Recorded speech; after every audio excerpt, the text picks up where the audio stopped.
कौसल्या सुप्रजा रामः पूर्वा सन्ध्या प्रवर्तते उत्तिष्ठ नरशार्दूल कर्तव्यं दैवमाह्निकम् कौसल्या सुप्रजा रामः पूर्वा सन्ध्या प्रवर्तते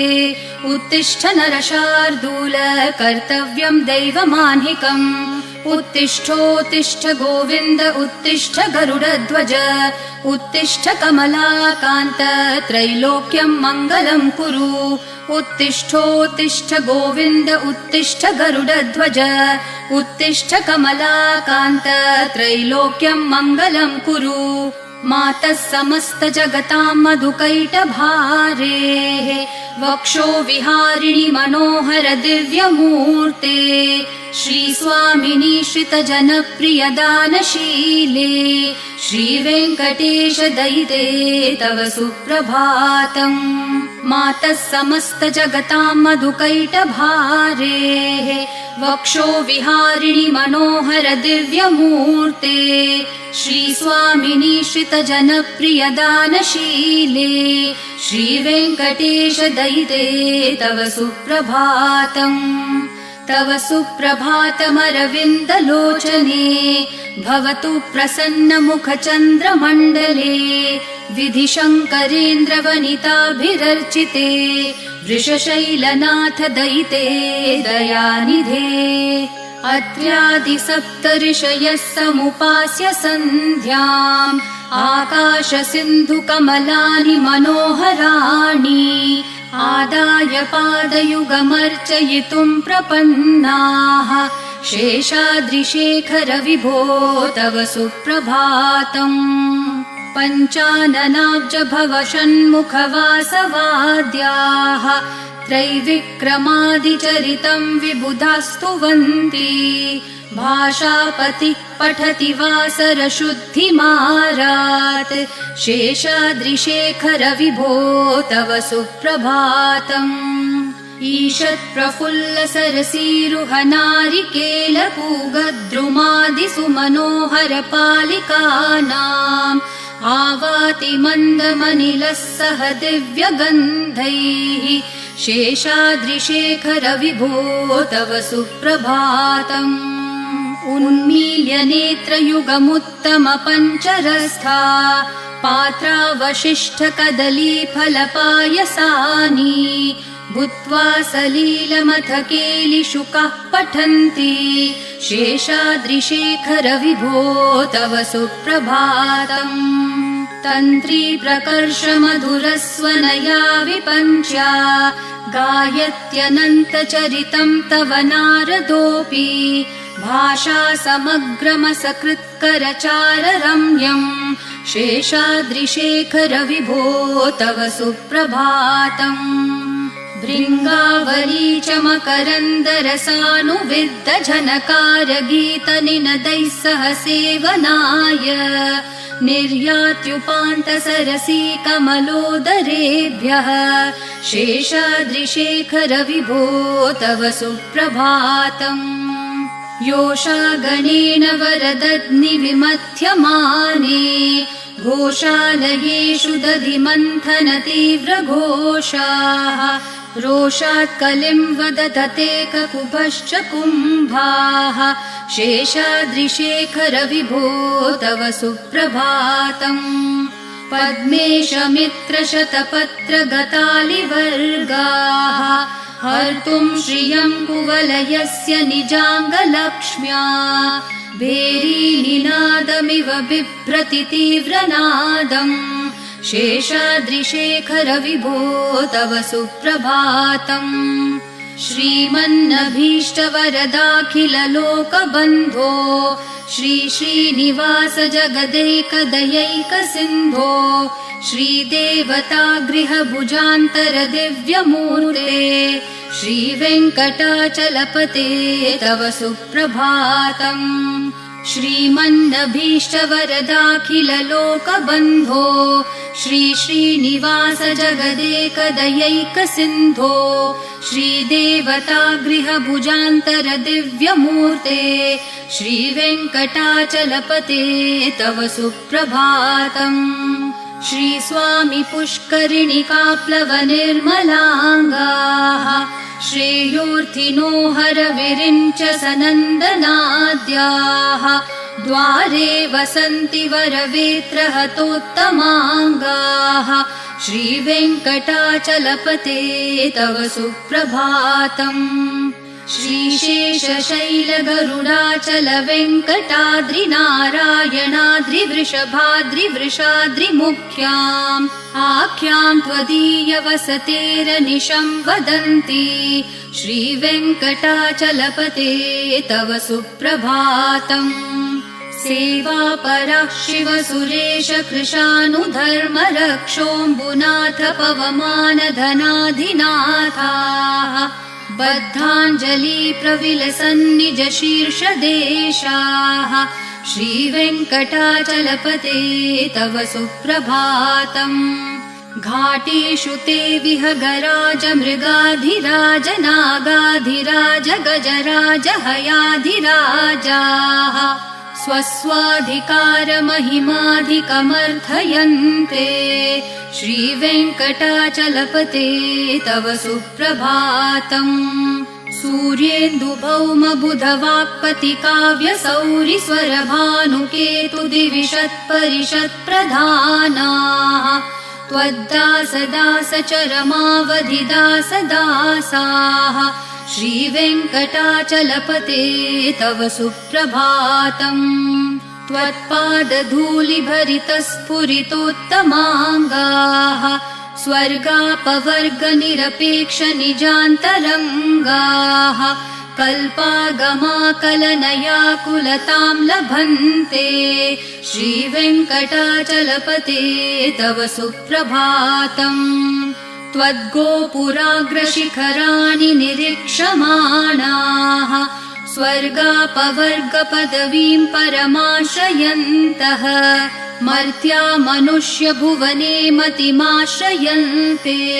श्रीवेङ्कटाचलपते तव सुप्रभातम् श्रीभूमिनायकदयादिगुणामृताब्धे देवाधिदेव जगदेक शरण्यमूर्ते श्रीमन् अनन्त गरुडादिभिरर्चिताङ्घ्रे श्रीवेङ्कटाचलपते तव सुप्रभातम् श्रीपद्मनाभ पुरुषोत्तम वासुदेव वैकुण्ठमाधव जनार्दन चक्रपाणे श्रीवत्सचिह्न शरणागत पारिजात श्रीवेङ्कटाचलपते तव सुप्रभातम् कन्दर्पदर्पहर सुन्दर दिव्यमूर्ते कान्ताकुचाम्बुरुह कुड्मललोल दृष्टे कल्याण निर्मल गुणाकर दिव्यकीर्ते श्रीवेङ्कटाचलपते तव सुप्रभातम् मीनाकृते कमठकोल नृसिंहवर्णिन् स्वामिन् परश्वथ तपोधन रामचन्द्र शेषांश राम यदुनन्दन कल्किरूप श्रीवेङ्कटाचलपते तव सुप्रभातम् एलालवङ्गधनसार सुगन्धितीर्थम् दिव्यम् वियत्सरिति हेम घटेषु पूर्णम् धृत्वाद्य वैदिक शिखामणयः प्रहृष्टा तिष्ठन्ति वेङ्कटपते तव सुप्रभातम् भास्वानुदेति विकचानि सरोरुहाणि सम्पूरयन्ति निनदैः ककुभो विहङ्गाः श्रीवैष्णवा सततमर्थितमङ्गलास्ते धामाश्रयन्ति तव वेङ्कट सुप्रभातम् ब्रह्मादयः सुरवराः समहर्षयस्ते सन्तः सनन्दन मुखास्तवथ योगिवर्याः धामान्तिके तव हि मङ्गलवस्तु हस्ताः श्रीवेङ्कटाचलपते तव सुप्रभातम् लक्ष्मीनिवास निरवद्य गुणैकसिन्धो संसार सागर समुत्तरणैकसेतो वेदान्तवेद्य निजवैभव भक्तभोग्य श्रीवेङ्कटाचलपते तव सुप्रभातम्। लक्ष्मीनिवास निरवध्य गुणैकसिन्धो संसारसागर समुत्तरणैकसेतो वेदान्तवेद्य निजवैभव भक्तभोग्य श्रीवेङ्कटाचलपते तव सुप्रभातम्। इत्थं वृषाचलपतेरिह सुप्रभातम्। ये मानवः प्रतिदिनं पठितुं प्रवृत्ताः तेषां प्रभातसमयस्मृतिरङ्गभाजाम् प्रज्ञां परार्थसुलभां परमां प्रसूते। इत्थं वृषाचलपतेरिह सुप्रभातम्। ये मानवः प्रतिदिनं पठितुं प्रवृत्ताः तेषां प्रभातसमयस्मृतिरङ्गभाजाम् प्रज्ञां परार्थसुलभां परमां प्रसूते। कमलाकुचूचुककुङ्कुमतो नियतारुणतातुलनीलतनो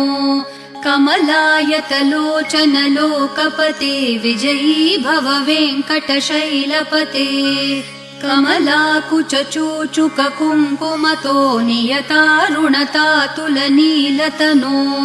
कमलायतलोचनलोकपते विजयी भव वेङ्कटशैलपते। स चतुर्मुख षण्मुख पञ्चमुख प्रमुखाखिल दैवतमौलिमणे शरणागतवत्सल सारनिधे परिपालय मां वृषशैलपते। अतिवेलतया तव दुर्विषहै अनुवेलकृतैरपराधशतैः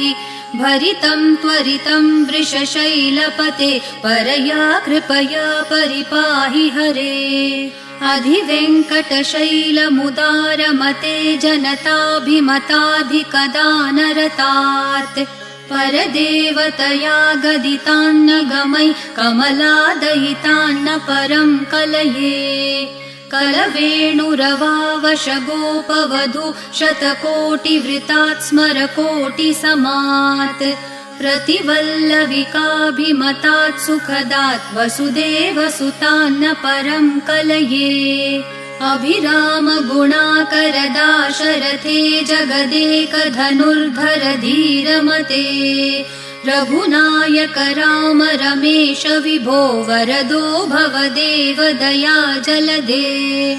अवनीतनया कमनीयकरं रजनीकर चारुमुखाम्बुरुहम् रजनीचरराजतमो मिहिरं महनीयमहं रघुराममये। सुमुखं सुहृदं सुलभं सुखदं स्वनुजं च सुखाय ममोघशरम् अपहाय रघुत्वहमन्यमहं न कथञ्चन कञ्चन जातु भजे। विना वेङ्कटेशं ननाथो ननाथ सदा वेङ्कटेशं स्मरामि स्मरामि। हरे वेङ्कटेश प्रसीद प्रसीद प्रियं वेङ्कटेश प्रयच्छ प्रयच्छ। विना वेङ्कटेशं ननाथो ननाथ सदा वेङ्कटेशं स्मरामि स्मरामि। हरे वेङ्कटेश प्रसीद प्रसीद प्रियं वेङ्कटेश प्रयच्छ प्रयच्छ। अहं दूरतस्ते पदाम्भोजयुग्म प्रणामेच्छयागत्य सेवां करोमि। सकृत्सेवया नित्यसेवाफलं त्वं प्रयच्छ प्रयच्छ प्रभो वेङ्कटेश। अज्ञानिना मया दोषान् अशेषान् विहितान् हरे क्षमस्व त्वं शेषशैलशिखामणे। अज्ञानिना मया दोषान् अशेषान् विहितान् हरे क्षमस्व त्वं शेषशैलशिखामणे। ईशानां जगतोऽस्य वेङ्कटपतेर्विष्णोः परां प्रेयसीं तद्वक्षस्थलनित्यवासरसिकां तच्छान्तिसंवर्धिनीं पद्मालङ्कृतपाणिपल्लवयुगां पद्मासनस्थां श्रियम् वात्सल्यादिगुणोज्ज्वलां भगवतीं वन्दे जगन्मातरम् ईशानां जगतोऽस्य वेङ्कटपतेर्विष्णोः परां प्रेयसीं तद्वक्षस्थलनित्यवासरसिकां तच्छान्तिसंवर्धिनीं पद्मालङ्कृतपाणिपल्लवयुगां पद्मासनस्थां श्रियम् वात्सल्यादिगुणोज्ज्वलां भगवतीं वन्दे जगन्मातरम् श्रीमान् कृपाजलनिधे कृतसर्वलोकसर्वज्ञ शक्तनतवत्सल सर्वशेषिन् स्वामिन् सुशीलसुलभाश्रितपारिजात श्रीवेङ्कटेश चरणौ शरणं प्रपद्ये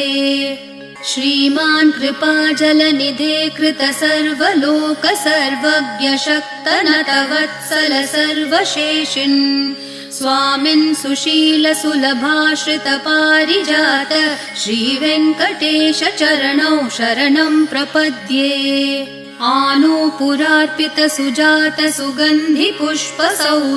आनूपुरार्पितसुजातसुगन्धिपुष्पसौरभ्यसौरभकरौ समसन्निवेशौ सौम्यौ सदानुभवनेऽपि नवानुभाव्यौ श्रीवेङ्कटेश चरणौ शरणं प्रपद्ये सद्यो विकासि समुदित्वरसान्द्ररागः सौरभ्यनिर्भर सरोरुह साम्यवार्ताम् सम्यक्षु साहसपदेषु विलेखयन्तौ श्रीवेङ्कटेश चरणौ शरणं प्रपद्ये रेखामयध्वज सुधाकलशातपत्रवज्राङ्कुशाम्बुरुहकल्पकशङ्खचक्रैः भव्यैरलङ्कृततलौ परतत्त्वचिह्नैः श्रीवेङ्कटेश चरणौ शरणं प्रपद्ये ताम्रोदरद्युतिपराजितपद्मरागौ ब्राह्मेर्महोभिरभिभूतमहेन्द्रनीलौ उद्यन्नखांशुभिरदस्तशशाङ्कभासौ श्रीवेङ्कटेश चरणौ शरणं प्रपद्ये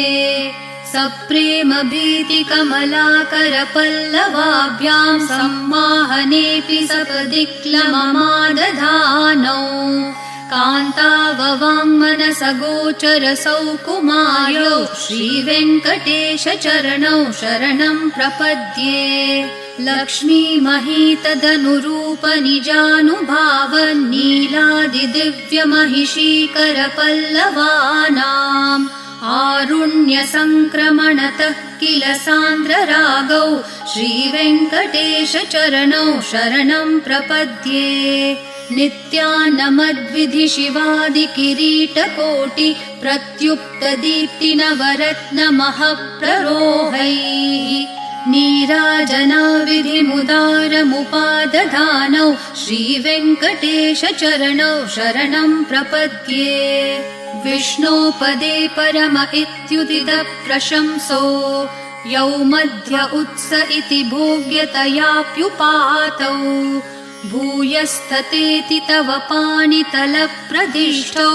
श्रीवेङ्कटेश चरणौ शरणं प्रपद्ये पार्थाय तत्सदृशसारथिना त्वयैव यौ दर्शितौ स्वचरणौ शरणं व्रजेति भूयोऽपि मह्यमिह तौ करदर्शितौ ते श्रीवेङ्कटेश चरणौ शरणं प्रपद्ये मन्मूर्धिकालियफने विकटाटवीषु श्रीवेङ्कटाद्रिशिखरे शिरसि श्रुतीनाम् चित्तेऽप्यनन्यमनसां सममाहितौ ते श्रीवेङ्कटेश चरणौ शरणं प्रपद्ये आम्लानहृष्यदवनीतलकीर्णपुष्पौ श्रीवेङ्कटाद्रिशिखराभरणायमानौ आनन्दिताखिलमनोनयनौ तवेतौ श्रीवेङ्कटेश चरणौ शरणं प्रपद्ये प्रायप्रपन्नजनता प्रथमावगाह्यो मातुस्तनाविविशिशोरमृतायमानौ प्राप्तौ परस्परतुलामतुलान्तरौ ते श्रीवेङ्कटेशचरणौ शरणं प्रपद्ये सत्वोत्तरैः सततसेव्यपदाम्बुजेन संसारतारकदशार्द्रदृगञ्चलेन सौम्योपयन्तृमुनिना मम दर्शितौ ते श्रीवेङ्कटेशचरणौ शरणं प्रपद्ये सत्वोत्तरैः सततसेव्यपदाम्बुजेन संसारतारकदशार्द्रदृगञ्चलेन सौम्योपयन्तृमुनिना मम दर्शितौ ते श्रीवेङ्कटेशचरणौ शरणं प्रपद्ये श्रीशश्रिया घटिकया त्वदुपाय भावे प्राप्ये त्वयि स्वयमुपेयतया स्फुरन्त्या नित्याश्रिताय निरवद्य गुणाय तुभ्यं स्यां किङ्करो वृषगिरीश न जातु मह्यम् श्रीशश्रिया घटिकया त्वदुपाय भावे प्राप्ये त्वयि स्वयमुपेयतया स्फुरन्त्या नित्याश्रिताय निरवद्य गुणाय तुभ्यं स्यां किङ्करो वृषगिरीश न जातु मह्यम् श्रियः कान्ताय कल्याणनिधये निधयेऽर्थिनां श्रीवेङ्कटनिवासाय श्रीनिवासाय मङ्गलम् श्रियः कान्ताय कल्याणनिधये निधयेऽर्थिनां श्रीवेङ्कटनिवासाय श्रीनिवासाय मङ्गलम् लक्ष्मी सविभ्रमालोकसुप्रविभ्रमचक्षुषे चक्षुषे सर्वलोकानां वेङ्कटेशाय मङ्गलम् श्रीवेङ्कटाद्रिशृङ्गाग्रमङ्गलाभरणाङ्ग्रये मङ्गलानां निवासाय श्रीनिवासाय मङ्गलम् सर्वावयवसौन्दर्यसम्पदा सर्वचेतसां सदा सम्मोहनायास्तु वेङ्कटेशाय मङ्गलम् नित्याय निरवध्याय सत्यानन्दचिदात्मने सर्वान्तरात्मने श्रीमद्वेङ्कटेशाय मङ्गलम् स्वतः सर्वविदे सर्वशक्तये सर्वशेषिणे सुलभाय सुशीलाय वेङ्कटेशाय मङ्गलम् परस्मै ब्रह्मणे पूर्णकामाय परमात्मने प्रयुञ्जे परतत्त्वाय वेङ्कटेशाय मङ्गलम् आकालतत्त्वमशान्तम् आत्मनामनुपश्यताम् अतृप्तामृतरूपाय वेङ्कटेशाय मङ्गलम् प्रायस्वचरणौ पुंसां शरण्यत्वेन पाणिना कृपया दिशते श्रीमद्वेङ्कटेशाय मङ्गलम् दयामृत्तरङ्गिन्यास्तरङ्गैरिव शीतलैः अपाङ्गैः सिञ्चते विश्वं वेङ्कटेशाय मङ्गलम् सद्भूषाम्बरहेतिनां सुषमावहमूर्तये सर्वार्तिशमनायास्तु वेङ्कटेशाय मङ्गलम् श्रीवैकुण्ठविरक्ताय स्वामि पुष्करिणीतटे रमया रममाणाय वेङ्कटेशाय मङ्गलम् श्रीवैकुण्ठविरक्ताय स्वामि पुष्करिणीतटे रमया रममाणाय वेङ्कटेशाय मङ्गलम् श्रीमत्सुन्दरजामातृमुनिमानसवासिने सर्वलोकनिवासाय श्रीनिवासाय मङ्गलम् मङ्गलाशासनपरैर्मदाचार्यपुरोगमैः सर्वैश्च पूर्वैराचार्यैः सत्कृतायास्तु मङ्गलम्।